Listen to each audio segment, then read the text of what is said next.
Monsieur le ministre, les géants du numérique, les GAFAM, paient des impôts dérisoires dans notre pays.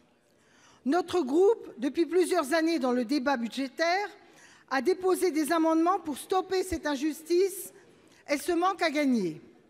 Le Sénat, au-delà de nos différences politiques, les a à plusieurs reprises votés et récemment encore lors de la loi de finances.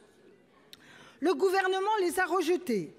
On ne pouvait agir qu'au niveau européen, voire à l'OCDE.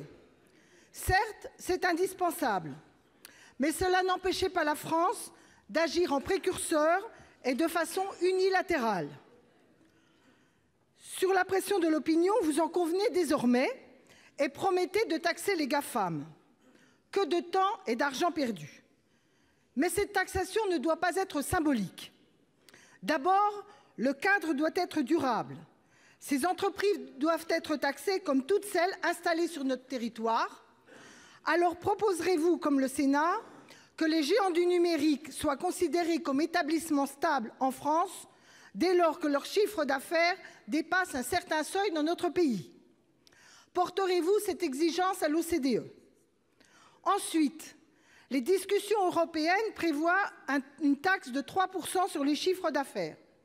Mais sous la pression de l'Allemagne, la base prise en compte pour le chiffre d'affaires a fondu comme neige au soleil.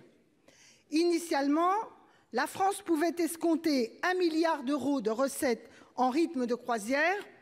Avec l'accord franco-allemand que vous avez approuvé, elle ne serait plus que de 400 millions.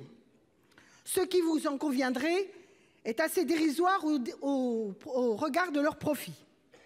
Alors proposerez-vous une base large de taxation permettant une recette d'environ 1 milliard d'euros pour notre pays?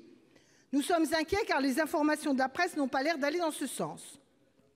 Il en va de la justice fiscale entre citoyens et entreprises, entre entreprises PME qui payent beaucoup et multinationales qui payent peu.